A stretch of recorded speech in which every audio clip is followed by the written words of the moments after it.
gumana nga ang plano ko. Ito kasi yung plano ko. First is my goal. Ano ba yung goal ko? Gusto ko maraming manood ng daily vlogs ko para i-showcase mga future businesses na gagawin ko. Itong problema, unti lang talaga nanonood ng mga contents ko about sa experience ko at about sa buhay ko. Mas marami pang views yung Teka, baka walang may pakialam sa'yo. Pero hindi, joke lang tuloy. Podcast dahil kilala yung mga guests ko. At 20% lang ng YouTube channel, subscribers ko, yung nanonood ng mga videos ko. So, okay, maliwanag yung sinabi niya. Hindi niya tinutukoy yung ibang platforms niya. Hindi ito about sa Facebook, hindi ito about sa TikTok na napakarami niyang account. This is about his YouTube channel. Okay, maliwanag ba? YouTube channel ang tinutukoy dito at wala nang iba. Okay, so 20% lang daw nung mga nanonood sa 20% lang daw nung nasa channel niya ang nanonood sa kanya. So, tingnan natin. So, he has 213,000 subscribers as of this writing. Okay? So, compute natin yan na 213,000 times 20%. Okay? So, that's 42,600. On the average, dapat meron kang 42,600. Now, kung gumana talaga yung plano mo, Franklin Miano, dapat po ang nangyari? Dapat po ang iyong viewership ay tataas, 'di ba?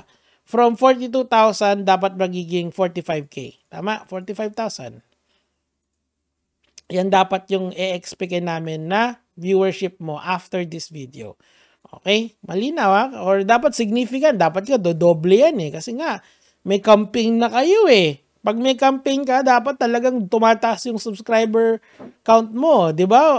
Art of organic marketing. Don't panic is organic. Yung nanonood na mga videos ko. So, ito na yung solution. My team and I is gumawa kami ng paraan kung paano ba lumaki ang aking personal brand. Kaya ang ginawa namin plano is i-invite ako sa iba't ibang mga podcast, i-interview ako ng mga iba't ibang mga tao about my accomplishment, about my credibility, about my experience. Ang goal ng podcast ito is mag-create ng maraming short clips na ilang short clips? Maraming short clips. Isa, dalawa. Ayan, buksan natin lahat para pakita sa inyo yung pagbukol mode dito. So, ayan yung balak ng team nila. Ayan, no? Gumawa ng maraming short clips. Diba? Exactly what he said. Okay? So, yan yung isang solution niya. Actually, bago pa naman talaga mag-YouTube yan, dito na nagsimula yan. Dito sa pagpapakalat ng mga short clips niya.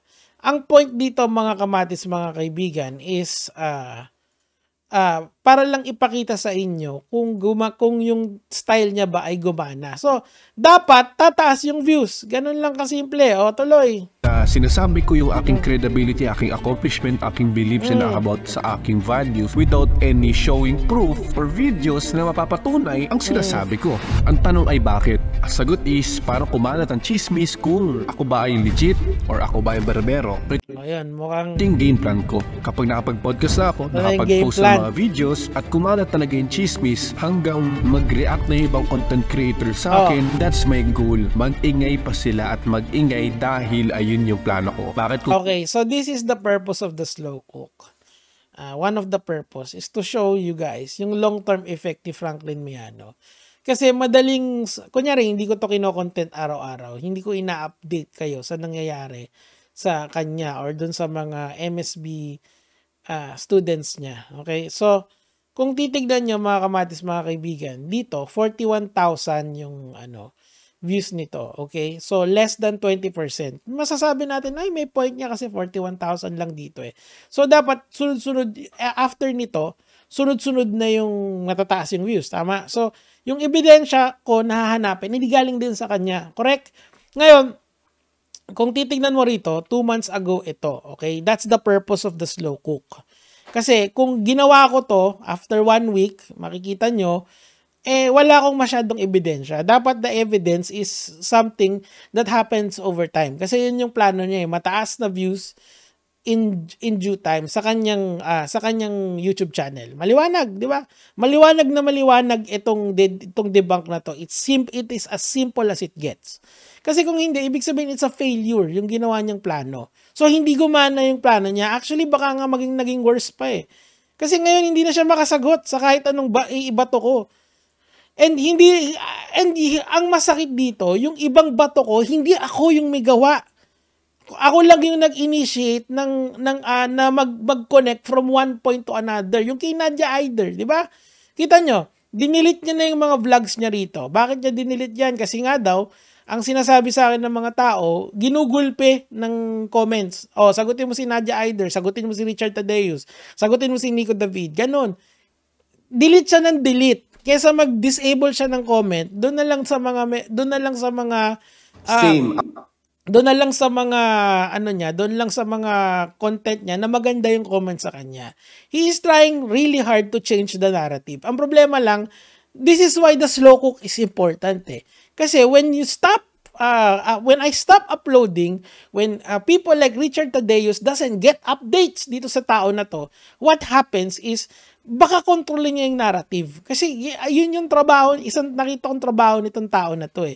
He likes controlling the narrative. Di ba? 10 businesses, talaga ba na lahat yon ay successful? Saan galing yung pera? Galing sa Frank Media o galing sa pagbebenta ng MSB course? O di ba mas si Tigi-Digi ayaw nang dumikit sa kanya eh. So there is something na tinatago itong si Franklin Miano which we will uncover in time.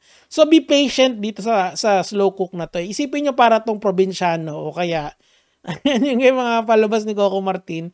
Kasi this is a discovery process eh. Hindi natin pwedeng ma-discover to ng mabilisan. Ang kagandahan nito, siya din yung kailangan niya maglabas ng sarili niyang ebidensya. Kasi nasa social media siya eh. He cannot hide. Okay? Kung ayaw niya magsalita, then we will continue.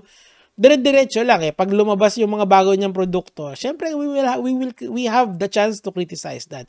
Kaya nga kahit saan to dumating, okay lang eh. Anyway, tuloy na natin. Tapos tignan natin kung tumaas ba yung views niya. Tuloy.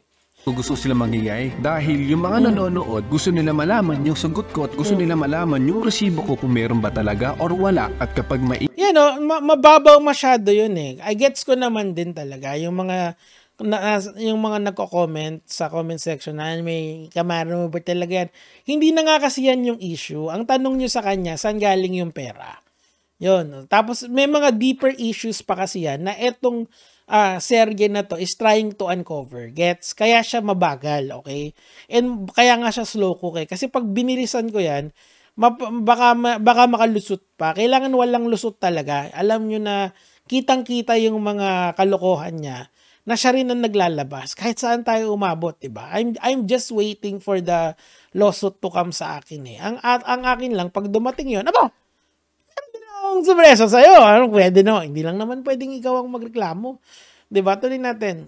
Ingay na maingay na. Tsaka ko na ipopost yung mga daily vlogs ko about helping other people, families, friends. Gagawa ko ng contents about sa mga future businesses ko. Gagawa ko ng MSB challenge para mapakita sa mga tao na posible talaga. Okay, so ngayon, tandaan niyo yung date. Today is May 16, 2024. Okay? So, after 2 months, babalikan uli natin tong content na to. See if gumana talaga yung plano niya.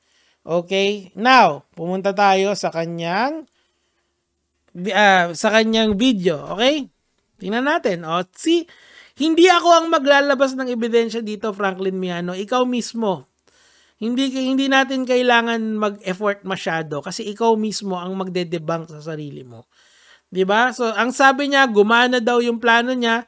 So, 20% ng subscribers niya, which is 43,000, at the time of writing, 213,000 times 0.2, 42,600. I-round off na natin to. I-lowball na natin. Ibig sabihin, pagka 43K, panalo na siya. I-lowball natin to 40,000. Okay? Ibig sabihin, yan yung average viewers niya. So, kapag tumaas siya ng 43, panalo siya. Pag tumaas siya ng 42K, average views, panalo siya long term. Ibig sabihin, sa 10 video na ilalabas niya or sa maraming video na ilalabas niya, dapat tumaas yan. Ganun lang kasimple. Okay? Tingnan na natin. So, lagyan na natin ng epic music mga kamatis, mga kaibigan. Panalo ba or talo si Franklin Miano? Yan. So, ganito. Bibigay ko sa'yo lahat ng leeway. Pag 41K yung video, panalo ka na. Okay? Pag less than, panalo ako. Okay ba yun? O gusto mo 40k eh, basta mas mataas sa 40k, panalo ka na. Okay? Ganun ako kabait sa'yo, Franklin Miano. At ikaw ang magbibigay ng ebidensya kung ikaw ba ay panalo or talo. Okay, tingnan natin mga kamatis, mga kaibigan. For the first video, tingnan na natin. MSB Millionaire Abar, it's 27k. 1-0. Okay? Dumating na ang Artista Van Life ni Boss F, 38k. 2-0. Dinis ako ni MG. Oy, 48k, palakpakan. 2-1. Lamang pa rin ako. Ay, 68k. Eto na. Dapat ang susunod dito, nandyan na yung average views kasi gumana na eh. Makikita na natin mga kamatis, mga kaibigan, kung totoo bang nanalo na si Franklin Miano. Ayan na. Next content, 93k. So, ilan na? Franklin Miano, 3-2 na. Okay. Baka yung susunod. Ito, yung Alex Hermosi na inspired. 15k. Oh, no. So, ilan na? 4-2. Okay. Sunod. Taiwan Life of Boss F. O, 5-2. 5-2 na. Sagot ko sa fake news ng basher. 45k.